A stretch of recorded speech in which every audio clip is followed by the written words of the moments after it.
Hello class 4, कैसे हैं आप लोग? आई होप आप लोग अच्छे होंगे। आपके हिंदी का तीसरा पार्ट जो है वो बीहू काका एक है। विज्ञान, कृषि विज्ञान से जुड़े हुए थे। ये अमेरिका में इन्होंने पढ़ाई की थी, उन्हीं के बारे में पढ़ना है। तो आइए पढ़ते हैं। जब इतने वर्षों के बाद मैंने उन्हें देखा तो पहचान न पाया। एक लड़का था जिसका नाम विजय था। वो गांव आया था तो उन्हें बहुत समय बाद बीहू काका से उसकी मुलाकात हुई तो उन्हें पहचान नहीं पाया। ऊपर से नीचे तक बीहू काका एकदम बदल गए थे। पहले कोट पैंट पहनते थे और टाई लगाना तो बिल्कुल भी कभी नहीं भूलते। जूते भी चमचमाते हुए पहनते थे वो। लेकिन अब बीहू काका बिल्कुल अलग ही लगते थे। खादी की कुर्ता पैजामा था, साधारण सी चप्पलें पहनते थे, सिर पर बाल भी छोटे छोटे थे उनके। ऐसा लगता था जैसे वे बीहू काका नहीं कोई और है। काका पहचाना नहीं? उस लड़के ने काका से पूछा। मैंने कहा ही था कि काका लिपट पड़े, उनसे लिपट पड़े। अरे बिज्जू, तुझे नहीं पहचानूंगा, बीहू काका ने कहा। कब आया तू? लड़के ने कहा, आज अभी। बीहू काका ने पूछा, कब आया तू? उसने कहा, आज अभी। मैंने हंसते हुए कहा। लड़के ने हंसते हुए कहा। बीहू काका ने पूछा, सामान कहाँ है? उन्होंने उत्सुकता से पूछा। मैंने सामने रखे झोले की ओर इशारा किया। वे चौंक पड़े। बिस्तर विस्तर नहीं है? काका ने पूछा। आश्चर्य से उन्होंने पूछा। मैं हंस पड़ा। इतनी लंबी यात्रा में बिस्तर कहाँ कहाँ उठाता फिरता, इसी से काम ले लेता हूँ। काका के मुख पर प्रसन्नता झलकी और वे मेरी पीठ थपथपाने लगे। शाबाश बेटा, यह हुई न बात। बीहू काका मेरी सामान भीतर रखवाकर कहीं बाहर जाने लगे। घर के लोगों को जाते जाते यह हिदायत देते भी गए कि यह हिदायत देना ना भूले कि विजय का ध्यान रखना। नाम क्लियर हो गया ना? विजय था वो लड़के का नाम। विजय का ध्यान रखना। सचमुच मुझे कहीं कोई कष्ट का अनुभव नहीं हुआ। मैं आश्चर्य से काका के यह अनोखा संसार देख रहा था। मैंने देखा दो दो ट्रैक्टर चल रहे थे। घर के पास ही पशुओं के बारे में दो गाय बैठी जुगाली कर रही थी। सामने हरी भरी सब्जियों का बगीचा था। दूर लहलहाते खेतों में उस पार बहुत बड़ा फलों का बगीचा था। काका का यह नंदनवन मुझे बहुत लुभा रहा था। सारे लोग अपने अपने काम में जुटे थे। दोपहर तक ही बीहू काका नहीं लौटे। दोपहर तक बीहू काका घर नहीं लौटे। मुझे आश्चर्य हुआ। तभी एक कर्मचारी ने बताया से पता चला आज मंगलवार है ना, काका दूसरे गांव में गए हैं। वे घर घर जाकर रोगियों के हाल चाल लेते हैं। बीहू काका बहुत अच्छे इंसान थे। वो दूसरे गांव में जाके रोगियों के हाल चाल लेते थे, इसलिए घर लौटने में वक्त लग जाता है। उस कर्मचारी ने उन्हें बताया। बीहू काका ने अमेरिका में कृषि विज्ञान की पढ़ाई की थी। उसके बाद भारत लौटने पर दिल्ली के पूसा कृषि अनुसंधान संस्थान में वर्षों तक काम करते रहे।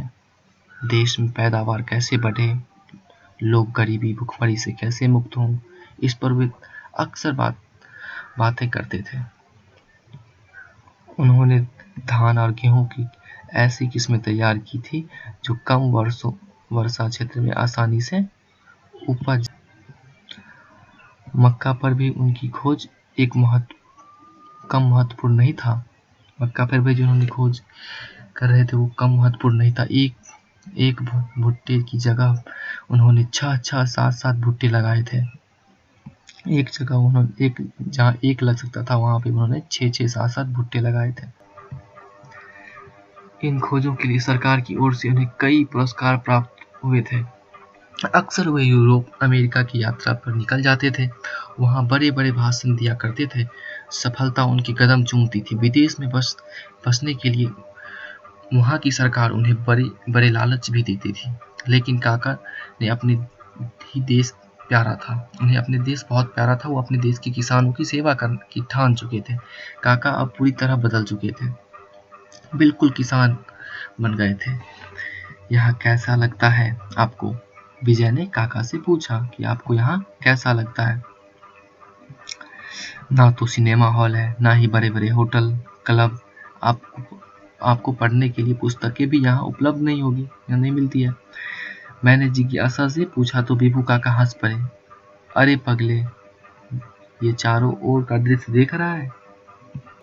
जब उस लड़के ने बीभू काका से पूछा कि गांव में ना तो सिनेमा हॉल्स है, ना क्लब है, ना आपके पढ़ने लायक यहाँ पे बुक उपलब्ध है, पुस्तकें नहीं है, तो कैसे आप रहते हैं?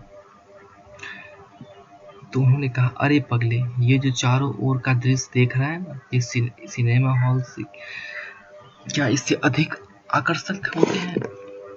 उन्होंने कहा कि चारों ओर का जो दृश्य है ये सिनेमा हॉल से थोड़ी ना अधिक आकर्षक है, उनसे अच्छे तो है नहीं।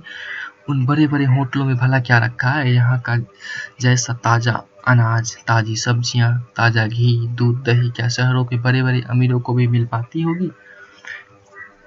प्रकृति की सबसे बड़ी खुली किताब तो हमारे सामने है। प्रकृति जो हम बुक में पढ़ेंगे वो तो हमारे सामने है। इससे अधिक अच्छी और प्रमाणित क्या है क्या तुम्हारी पुस्तक? बीभू काका ने उस लड़के से पूछा। इससे अधिक अच्छी और प्रमाणित है क्या तुम्हारी पुस्तक? कहते हैं ना, प्रत्यक्ष के सामने प्रमाण की जरूरत नहीं पड़ती। जब आपके सामने कुछ प्रत्यक्ष में हो रहा है वहाँ प्रमाण की जरूरत आपको नहीं पड़ती। क्या काका मुझे बच्चों की तरह एक एक बातें विस्तार से समझाने लगे। शाम को वे मुझे अपनी जीप गाड़ी में बिठाकर आसपास के गांव में घुमाने लग गए। वहाँ का अनोखा दृश्य देखकर मेरी तो आँख खुली की खुली रह गई। गांव में सभी घर पक्के थे। सब घरों में आगे गाय बंधी थी। गांव के बीच एक पाठशाला थी। सब बच्चे साफ सुथरे कपड़े पहनते थे। मतलब गांव जो था वो पूरी तरह से बदल चुका था बीभू काका के आने के बाद। वहाँ के लोग जो थे ना गांव के, वो लोग स्वस्थ तथा हिष्ट पुष्ट थे। मैंने पूरे भारत का भ्रमण किया है पर ऐसे गांव मैंने कहीं नहीं देखा। गांव के लोगों ने बताया कि यह क्षेत्र पहले बहुत पिछड़ा हुआ था, पर जब से काका ने गांव में अपना फॉर्म बनाया तब से इस सारे इलाके का काया पलट हो गई। काका ने खुद घर घर जाकर समझाया कि खेती कैसे करें जिससे अन्न की पैदावार बढ़े। वे सबको बताते हैं स्वच्छ रहने से क्या लाभ है, स्वच्छ रहने से तो क्या क्या लाभ है वो बताते थे। आए दिन की बीमारियों से छुटकारा कैसे मिल जा सकता है और बच्चे की पाठशाला क्यों भेजना चाहिए, बच्चे को पढ़ने के लिए क्यों भेजना चाहिए, ये बातें, स्वस्थ रहे, पैदावार कैसे, खेतों में अगर अनाज अधिक उपजेगा तो अधिक पैसे आएंगे किसानों के पास, तो उनकी आर्थिक स्थिति क्या होगी, सुधरेगी।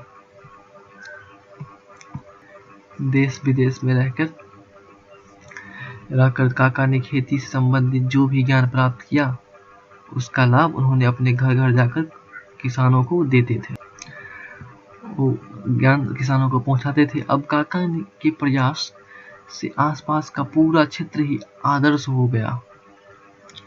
बीभू काका आदमी नहीं देवता है, गांव-गांव के घर घर के लोग अक्सर दोहराते रहते। मतलब लोग वहाँ के मानते थे कि बीभू काका आदमी नहीं देवता के रूप है। जब मैं उनके गांव से लौटने लगा तो काका स्वयं मुझे दूर तक छोड़ने आए। बोले, तुम लोग भी यहाँ क्यों नहीं आ जाते? अपने लिए तो सब जीते हैं, दूसरों के लिए जीने का सुख कुछ और ही होता है।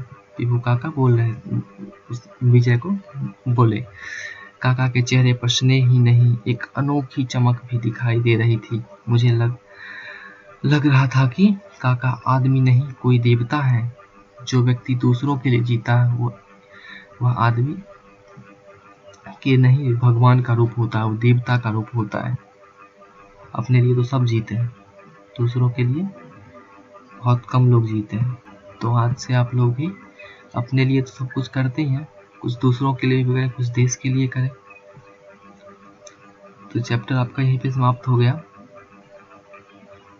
हिमांशु जोशी द्वारा ये लिखित थी कहानी।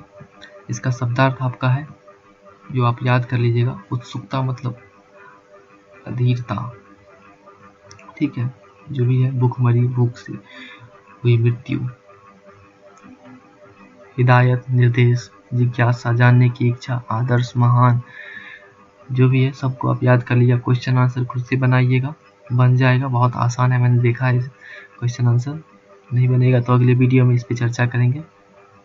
धूप बहुत है, घर पे रहिए, बाहर से आए लोगों के संपर्क में ना आए, जितना दूर रह सके उनसे उतना अधिक है।